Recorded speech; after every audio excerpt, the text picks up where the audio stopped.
What is up, everybody? Dan the Fireman here. This video was sent in by some dumb person that decided to take his Harley Sportster off-road, and he's going to crash into a bush. He's going to lose some traction on that rear tire and then launch into a soft object. Well, it seems to be soft.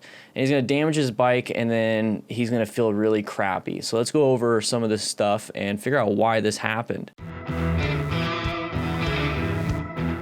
So immediately this person thinks that they can take their Sportster off-road. I mean, the original link will be in the description so you can make fun of this person. This is the only time I'll let you do that.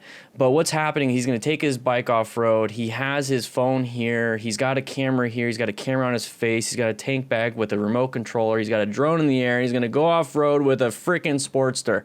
Beautiful drone shot. Did really good with the cinematography, but he's an idiot. So he's going to go off-road. He does have knobbies, so he did take some precautions here. He's not taking street tires off his Sportster, and then he's going to take it off-road. But you also notice his left lever, his clutch lever is broken off compared to the right one, so he's obviously crashed before, and he's going to be going off-road, so he's going to have a massive amount. There's that initial change up, but he's going to have this massive amount of loss of traction, you know, with the gravel and the dirt, especially going through a wash like that. You're not going to have the best traction.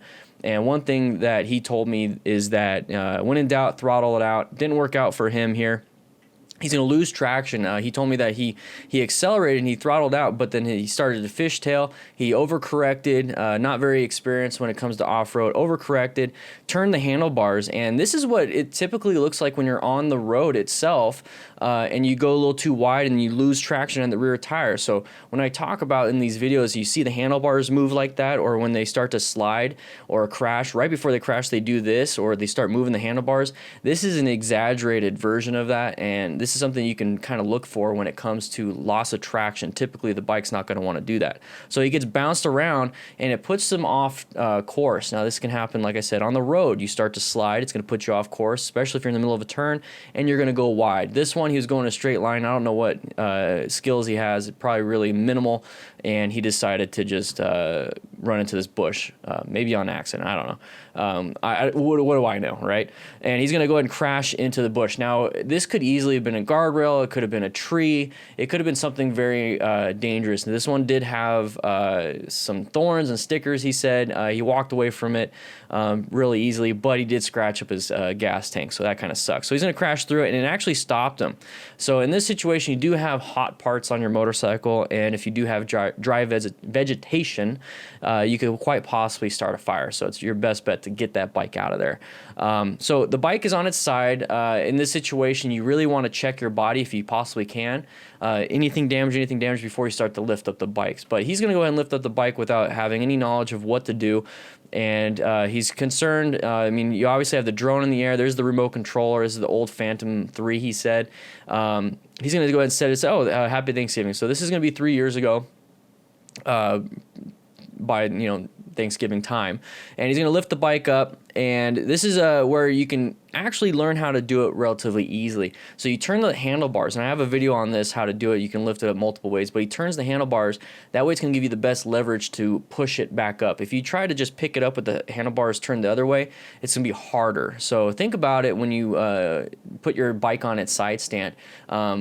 Is it easier to move it off the side stand by turning the handlebars away from you, or is it easier when it's turned towards you on the side stand side? Try it out yourself, and you'll figure out that once you turn it away from you, it's easier to lift it up. Same thing when it's on its side and on the ground. So he's going to lift it up.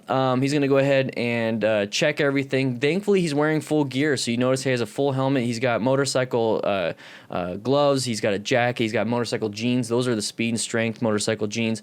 And then he also has motorcycle boots, the Icon 1000 Elsinore. I have the same ones. It's pretty cool. But he's going to move his bike off to the side. He's not going to hop on the bike itself. He did put it in gear, and then he was able to rotate it. Side stand down. Now you're going to check everything. You want to make sure everything's fine. So there you go. He turns the bike off now. So once again, this is the situation that we have. He's using the task cam too. The situation is a lot of gravel, a lot of dirt. So you're typically going to find these types of crashes, obviously off road, but like on dirt bikes, dual sport bikes, and it's just with the game. You know, you just gotta see that could have easily been an issue. That could have been an impalement into the skin, into the leg, especially if it's going to do this much damage to metal pieces. Pretty crazy. But I just want you guys to have an understanding. Look, it's going to be a little bit hard to pull out. I want you guys to have an understanding that this is the type of stuff that can happen to even somebody with experience on or off road. And don't be too concerned about crashing your own bike. If you do, don't worry too much.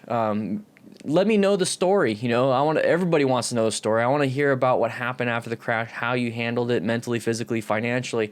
And if you would like to share that with me and possibly do like some type of podcast where I have a quick talk with you, about 15 to 20, maybe even 30 minutes, where we talk about the mental, physical, and financial, please let me know. And if you have a video that backs up the story so we can have an understanding of the context, I would love to do that. So for those of you that have submitted your videos and have been showcased on this channel, if you're watching this right now, contact me. But let me know, because I would love to bring you on to talk about what happens after the crash on the After the Ride YouTube channel. I have been sharing some mental health stuff. I got my first episode up right now, but I would love to hear from you guys on a different thing, which is going to be after the crash. I got a bunch of ideas planned for you.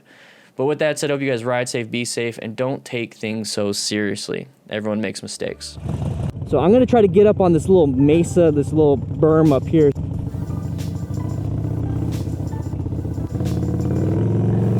I got to get over this real quick.